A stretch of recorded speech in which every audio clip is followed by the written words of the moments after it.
நான் தான் first love marriage பண்ணேன். அப்புறம் ஒத்துக்கல வீட்ல. அப்புறம் வீட்டை விட்டு போய் கல்யாணம் பண்ணிக்கிட்டேன். ரெண்டு பேருமே வந்துட்டு they'll be like a honeymoon phase couple தான். 20 வயசுலயே கல்யாணம் ஆயிடுச்சு. ஒரே லவ். பக்கா ஹவுஸ் ஒய்ஃபா இருக்கணும், இதுங்களுக்கு சாப்பாடு ஊட்டணும், நல்லா படிக்க வைக்கணும், கொழு கொழுன்னு ஆக்கணும். ஆனா எங்க அப்பா அப்படி கிடையாது. என்னென்ன நெகட்டிவ் எல்லாத்தையும் கத்து கொடுத்தான். அப்புறம் செம டாக்ஸிக்கான ஒரு ரிலேஷன்ஷிப் தான் அவங்களுக்கும். ஏற்கனவே ஹர்ட் பண்ணிட்டேன் எங்க அம்மா அப்பாவை. She was in a very hard phase actually. அடுத்த திருப்பி அவங்கள ஹர்ட் பண்ண வேண்டாம். ஃபேமிலி பாண்டிங் பெருசா கிடையாது to be honest. நான் பிள்ளைங்களோட இருந்தாலே பிரச்சனை வரும். ரொம்ப ரேரா வந்து என்னைக்கா கதவை லாக் பண்ணிட்டு கத்திட்டு அழுதுருவேன். ஹாஸ்டல்ல படிக்க ஆரம்பிச்சிட்டோம். அவன் லவ் பண்ணானா என்னன்னு தெரியாது எனக்கு. நான் ரொம்ப லவ் பண்ணேன். மொட்டியில கரெக்டா இறந்துட்டாங்க. நடந்துருச்சு, முடிஞ்சிருச்சு. இதுக்கப்புறம் என்னன்றதை தான் பார்க்கணும்னு தவிர எங்க அம்மா அப்பா என்ன நினைப்பாங்க அப்படி இப்படி அந்த கில்ட்டுக்காகவே she'll keep running.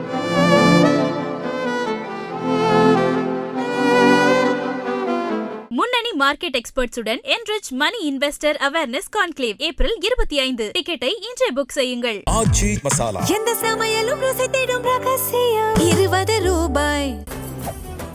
மெரிபா பன்னீர் soda. I trust Meriba. Hi, this is Saranya from red நூல் லங்கை. அண்ட் எஸ், இன்னைக்கு வந்து நீங்களாம் பார்த்துருப்பீங்க, கொஞ்ச நாளாக வந்து பயங்கர வைரலாக போயிட்டு இருக்கு இவங்களோட இன்டர்வியூ அப்படிங்கிறது. Yes, we have Banumathi and அவங்களுடைய அம்மா சிந்து அண்ட் சிஸ்டர் வந்தனா இருக்காங்க. ஹாய், ஹலோ, எப்படி இருக்கீங்க எல்லாரும்? நல்லா இருக்கும். ஆஹா, உங்களை பார்க்கும் போதே எப்படி ஒரு பாசிட்டிவ் எனர்ஜி வைப்ஸ் எல்லாம் அப்படியே இங்கேருந்து வர மாதிரி இருக்கு. ஸோ ஃபர்ஸ்ட் திங் இங்கேருந்து ஸ்டார்ட் பண்ணணும் அப்படின்னு நினைக்கிறேன். உங்களை பார்க்கும் போது ஒரு பயங்கர ஒரு ஹாப்பி ஃபேமிலி. அண்ட் நீங்க கொஞ்சம் நாள் ட்ரெண்டிங்ல இருக்கீங்க தெரியுமா? இப்படி ஒரு அம்மா எல்லாரோட லைஃப்லயும் இருக்கணும்ப்பா. எந்த அளவுக்கு பயங்கர ஃப்ரீடமா ரொம்ப போல்டா அவங்க பசங்களை வளர்க்குறாங்க அப்படின்னு சொல்லிட்டு அம்மா கிட்ட இருந்து அம்மா கிட்ட இருந்து ஸோ அம்மா கிட்டே கேளுங்க. யா தென் எப்படிமா இருக்கு இந்த பேரண்டிங் அங்க இருந்து ஸ்டார்ட் பண்ண நினைக்கிறேன். பிகாஸ் இன்னைக்கு சொல்றாங்க ஜென்ஜி கிட்ஸ் அப்படி இருக்காங்க, கண்ட்ரோல் பண்ண முடியல அது இதுன்னு சொல்லிட்டு பேரண்டிங்ல இருந்து ஸ்டார்ட் பண்ணணும்னு நினைக்கிறேன். எப்படி இருக்கு? பசங்க நல்ல பசங்க, எது சொன்னாலும் கேட்பாங்க. அதனால ஒன்றும் பெரிய பிரச்சனை இல்லை. அதனால எனக்கு ரொம்ப டென்ஷன்லாம் கொடுத்தது இல்லை. அவளுக்கு தான் டென்ஷன் ஆயிப்பாளுங்க. அப்படியா? ஆனா உங்களை டென்ஷன் ஆக்குவாங்களா பயங்கரமா? அப்படிலாம் இல்ல, நான் டென்ஷனே ஆக மாட்டேன். எனக்கு தெரியும் அதுதான் நடக்க போகுதுன்னு. எல்லாத்துக்கும் ரெடி ஆயிட்டீங்க. தெரியும். ஃபர்ஸ்ட் அப்படியே ஒரு பட்டர்ஃப்ளைஸ்லாம் பறக்கும். சரி, ஒரு 3 மாசத்துல உட்காந்து அழுவாளுங்க, ஒன்னொன்னா ஆரம்பிப்பாளுங்க, அப்புறம் அட்வைஸ் கேட்பாளுங்க, அப்புறம் அவங்களே விட்டுட்டு போயிடுவாங்க. அதனால ஒன்றும் எனக்கு பிரச்சனை. நான் ரொம்ப டென்ஷன் ஆக மாட்டேன், எப்பவுமே ஆகுனது இல்லை. இப்போ ஜென்ரலி நிறைய அம்மாஸ் இன்னைக்கு அப்படி ரியாக்ட் பண்ண மாட்டாங்க. ஐயோ, ஏன்னா அந்த குடும்பம் மானம் போயிடுமோ, அது போயிடுமோ, மற்றவங்க என்ன சொல்லுவாங்க, ரிலேட்டிவ்ஸ் என்ன சொல்லுவாங்க, பக்கத்து வீட்டில் என்ன சொல்லுவாங்க. அதனால உங்களை பார்க்கும்போது என் குழந்தைங்களோட ஹாப்பினஸ் கண்டிப்பா அது போதும் அப்படின்னு நிறைய பேர். எங்க அம்மா கொஞ்சம் அந்த மாதிரி தான். ஃபேமிலி என்ன பேசுவாங்க, ஏன்னா நான் லவ் மேரேஜ், எங்க ஃபேமிலியிலே பரம்பரைன்னு கூட சொல்லலாம். நான் தான் ஃபர்ஸ்ட் லவ் மேரேஜ் பண்ணேன். ஸோ அதனால எங்க அம்மா வந்து ஊர் என்ன பேசும், அவங்க ஏன்னா இவங்க அப்பா இறந்துருக்கும் போது கூட ட்ரெஸ் பண்ணா கூட எங்க அம்மா அவங்க என்ன சொல்லிடுவாங்க, அப்படிலாம் சொல்லுவாங்க. நீ வந்து சிம்பிளா போலாம் சொல்லியிருக்காங்க. நான் சொன்னேன், அவங்க சொன்னா சொல்லிட்டு போறாங்க. எனக்கு தெரியும் என் ஹஸ்பண்ட் எவ்வளவு லவ் பண்றேன்னு. நான் அடுத்தவங்களுக்கு காட்டணும்னு இல்லை. பசங்க ரொம்ப சப்போர்ட் பண்ணாங்க அந்த விஷயத்துல. அம்மாக்கு பிடிச்ச மாதிரி ட்ரெஸ் பண்ணிட்டு, ஏன்னா அதுல இல்ல ட்ரெஸ்ஸிங்ல கிடையாதுல்ல. நம்மளோட லவ் வந்து யாருக்கும் அதை எக்ஸ்பிரஸ் பண்ண முடியாது, நமக்கு மட்டும் தான் தெரியும். நான் எவ்வளவு லவ் வச்சிருக்கணும் என் பசங்க மேலேயோ, ஹஸ்பண்ட் மேலேயோ, யார் மேலேயோ, ஃப்ரெண்ட்ஸ் மேலேயோ. அது நான் அடுத்தவங்களுக்கு வந்து இவங்களுக்காக நான் அப்படியே சோகமா இருந்துட்டு சிம்பிளாலாம் போகணும்னு எனக்கு தோணலை. நான் என் ஹஸ்பண்டோட எப்படி இருந்தேனோ அதே மாதிரி தான் இப்பவும் இருக்கேன். நான் அவங்க இல்லை, அவ்வளோதான். மிச்சபடி அதே ஹாப்பினஸ் அதே மாதிரி தான் போகிறேன். பட் எங்கள் அம்மா இப்பவும் ரொம்ப ஸ்ட்ரிக்ட்டு தான். ஆனால் ரொம்ப பாசம் ஸ்ட்ரிக்ட்டு, அந்த மாதிரி ரொம்ப பாசம் ஸ்ட்ரிக்ட். டெஃபினட்டா ஒரு ஃபேமிலி இஸ் நாட் கம்ப்ளீட். யாராவது ஒருத்தர் இல்லைன்னா கூட அது ஒரு நமக்கே அந்த ஒரு ஃபுல்ஃபில்னஸ் வந்து இருக்காது.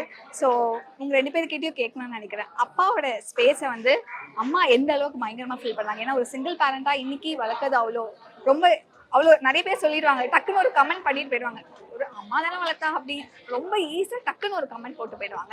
நானுமே அந்த ஸ்பேஸ் இருந்திருக்கேன் அப்படிங்கிறதுனால இது கேட்குறேன்.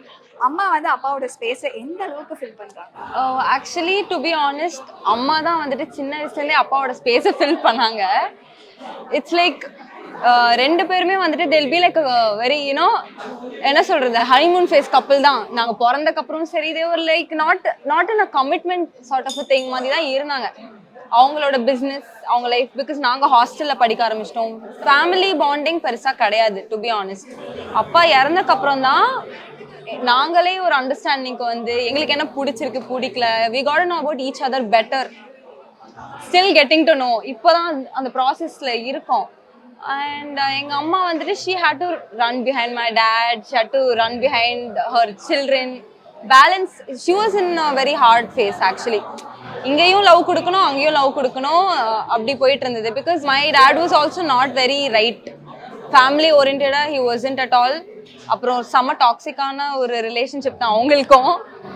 ஸோ பட் நாங்கள் ரொம்ப அண்டர்ஸ்டாண்டிங்காக இருந்தோம். வி வர் லைக் நம்ம வந்துட்டு அவங்கள போயிட்டு எதாவது கேட்டு வாங்கி கொடுங்கன்னு கேட்கணும்னு இல்லை, like let's just not bother them அப்படின்னு நாங்கள் வந்துட்டு தனியாக வந்துட்டோம். ஸோ எங்கள் தாத்தா பாட்டி ரொம்ப சப்போர்ட், செல்லம். So we were happy with them. We left them, okay fine, they're personal, they're not doing well, let them just take their space அப்படின்னு. அந்த மாதிரி நானும் ஸ்கூல் ஹாஸ்டல் போயிட்டேன்.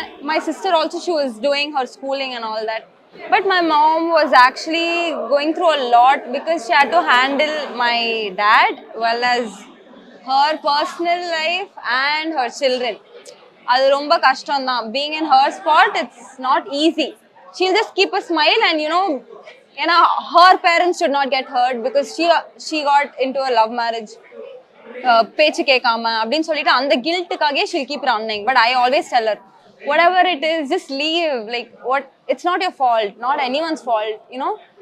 நடந்துருச்சு, முடிஞ்சிருச்சு, இதுக்கப்புறம் என்னன்றதை தான் பார்க்கணும்னு தவிர இவங்க அவங்க today they'll be hurt but tomorrow they'll be even more badly hurt because you're in pain. அது புரியல. இப்போ எனக்கு அப்போ புரியல, எனக்கு கொஞ்சம் மாசம் புரியல, இப்போ புரியுது. அதுதான் when we see our parents also, end of the day இப்போ யார் இருக்கா? எனக்கு எங்க அம்மா, எங்க பாட்டி, தாத்தா தான். ஃபுல் சப்போர்ட் எங்க அம்மா தான். அவ ஸ்ட்ராங்கா ஹேண்டில் பண்றாளா, அப்புறம் என்ன? இதுவே நான் திருப்பி இந்த பேட் கமெண்ட்ஸ்க்கு உட்காந்து அழுதுட்டு இருந்தேன்னா she will be like, ஐயோ அப்ப எதுக்கு இதை போடுற? இவளால ஹேண்டில் பண்ண முடியுது. ஸோ அதுதான் now I'm also giving her support, just supporting each other. So இப்போ வந்துட்டு பெருசா ஒரு கஷ்டம்னா ரிலேஷன்ஷிப் ப்ராப்ளம்ஸ் தான் இருக்கும் எங்க மம்மிக்கு. பட் அதர்வைஸ் லைக் இவங்களை எப்படி காப்பாத்துறது, ஸ்டடீஸ் அப்படிலாம் எந்த பிரச்சனையும் இல்லை. ஓகே இவங்க வயசா சூஸ் பண்ணுவாங்க, நம்ம வந்துட்டு இவங்களை சப்போர்ட் பண்ணி அப்படியே எப்படியாச்சும் நம்ம பேரை காப்பாத்திடுவாங்க. அதே மாதிரி we are also in that boundary. அம்மாவை வந்துட்டு ஹர்ட் பண்ணக்கூடாதுன்னு தாண்டி அம்மாவை டிஸ்ரெஸ்பெக்டிவா யாரும் பேசிடக்கூடாதுன்ற ஒரு விஷயம் எங்களுக்கு இருக்கு. Personal is personal, like we are not perfect. Of course, we are not a perfect family at all. The most imperfect family only I would say. அதுக்குள்ளதான் எல்லா ஃபன்னா ஆமா, எல்லாரோட ஃபேமிலியும் அது இருக்கும். பட் நாங்க என்ன கொஞ்சம் ஓப்பனா பிகாஸ் இருப்போம், ஓப்பனா because that's what end of the day when we are not there for anyone's mental health na. I think இப்போ love relationship, friendship, career, studies இதெல்லாம் பத்தி நம்ம ஓப்பனா மதர் ஃபாதர் அந்த ஒரு ஃபேமிலி கிட்ட பேசலாம். பேசி அப்பா அம்மா என்ன சொல்றாங்க, இல்லைனா what the child is wishing ஃபார்ன்றதை தாண்டி I think as a family we should just sit and talk what's in everyone's head, let it be positive or negative. அதுக்கப்புறம் we'll take the call, like யார் வந்துட்டு help பண்றாங்களோ guide you. அதுதான் நிறைய பேர்கிட்ட இங்க ஆப்சன்ஸா இருக்குன்னு நான் ஃபீல் பண்றேன். ஆக்சுவலா மேம் இப்போ இவ்வளோ சொல்லும் போது உங்களோட ரோல் டெஃபினட்டா அவ்வளோ ஈஸியே இல்லை, அவ்வளோ ஹார்ட். ஏன்னா நீங்க சிங்கிள் பேர், நான் திரும்ப அந்த வேர்ட் சொல்றேன் தப்பா நினைச்சுக்காதீங்க. பிகாஸ் அங்கே வந்து நம்ம பசங்களை கரெக்டா பாத்துக்கணும், நீங்களும் ஐ திங்க் அந்த லெகசி உங்க ஹஸ்பண்டோட பிசினஸ் நீங்க கண்டினியூ பண்ணிட்டு இருக்கீங்க. இவ்வளோத்துக்கும் நடுவில் என் பசங்களையும் நான் கம்ஃபர்டபுளா பாத்துக்கணும். அவங்க மென்டல் ஹெல்த் முக்கியம், உங்களுடைய மென்டல் ஹெல்த் முக்கியம். நீங்களா இருக்கிறது being Sindhu is not easy அப்படின்னு நினைக்கிறேன். நிறைய விஷயங்கள் நீங்க அவங்க கிட்டே ஷேர் பண்ணிருக்க மாட்டீங்க. ஃபியூ திங்ஸ் நீங்க உள்ளுக்குள்ள எவ்வளவு ஃபீல் பண்றீங்க அப்படிங்கிற மாதிரி. ரொம்ப ரேரா வந்து என்னைக்கா கதவை லாக் பண்ணிட்டு கத்திட்டு அழுதுருவேன். இவங்களை நினைச்சுதான், அவங்க அப்பா நினைச்சதுலாம் இப்ப கம்மி ஆயிடுச்சு. அழுதுருக்கேன், சரி இப்போ கம்மி தான், பொய் சொல்லக்கூடாது. ஏன்னா 7 years ஆயிடுச்சு. அதனால இவங்களை நினைச்சு அவங்க அப்பா கிட்ட எல்லாம் அந்த போட்டோ முன்னாடியே உட்காந்து என்னடா இப்படி விட்டுட்டு போயிட்ட. ஏன்னா இந்த ஸ்டேஜ் தான் அப்பா இருக்கிற வேண்டிய ஸ்டேஜ். 40ல போயிட்டாங்க அவங்க அப்பா, 40ல கரெக்டா இறந்துட்டாங்க.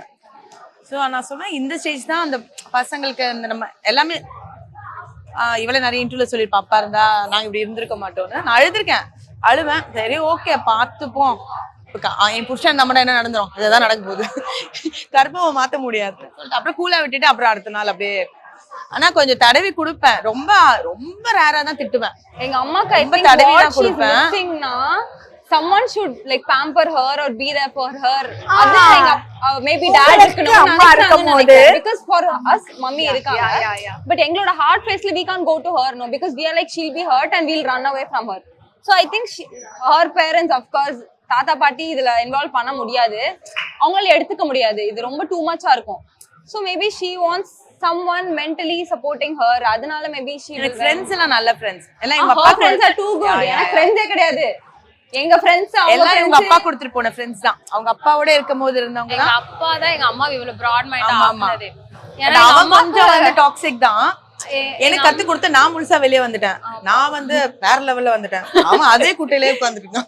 she's become a better person. நம்ம எனக்கு நிறைய தெரிஞ்சு சொல்லி கொடுத்தாங்க. எனக்கு எப்படின்னா கல்யாணம் பண்ணப்போ பக்கா ஹவுஸ் ஒய்ஃபா இருக்கணும், அந்த சீரியல் பார்க்கணும், இதுங்களுக்கு சாப்பாடு ஊட்டணும், நல்லா படிக்க வைக்கணும், கொழுன்னு ஆக்கணும். இதுதான் என் மைண்ட் செட். அப்படி இருந்தாலும் ரொம்ப வந்துட்டு they won't be like எனக்கு அதுதான் எனக்கு என்னோட ஃபியூச்சரே அப்படிதான் நினைச்சிட்டு இருந்தேன். இவங்க அப்பா கல்யாணம் பண்ணும்போது ஹவுஸ் ஒய்ஃப் தான் பிடிக்கும்னு. ஆனா இவங்க அப்பா அப்படி கிடையாது. பிசினஸ்ல வான்னு சொன்னான். அப்புறம் வந்து எல்லா நெகட்டிவிட்டி என்னென்ன நெகட்டிவ் எல்லாத்தையும் கத்து கொடுத்தான். exploring they go ரெண்டு பேரும் அவனும் ரொம்ப கஷ்டப்பட்டு தான் வந்தான். பிசினஸ்லாம் நல்லா பண்ணுவாங்க. நீ தெரிஞ்சுக்கோ பசங்க நான் ஏன்னா நான் உடனே சீக்கிரம் 20 வயசுலயே கல்யாணம் ஆயிடுச்சு. ஒரே லவ் இந்த மாதிரி 4-5 லவ் multiple relationships தெரிஞ்சிருக்கும். ஒரு லவ் ஒரே லவ் ஸ்கூல் டேஸ்ல கூட லவ் பண்ணல. daughter is like mummy no இத நான் எல்லா இன்டர்வியூல சொல்றேன். daughter is like mummy na because school டேஸ்ல லவ் எல்லாம் அங்க ஒண்ணும் பண்ணல.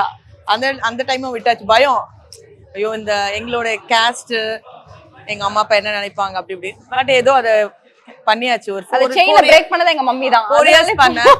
அப்புறம் ஒத்துக்கல வீட்ல. அப்புறம் வீட்டை விட்டு போய் கல்யாணம் பண்ணிக்கிட்டேன். நெக்ஸ்ட் டே ஒத்துக்கிட்டாங்க. அது ஒரு நாள் முன்னாடியே ஒத்துருக்கலாம்.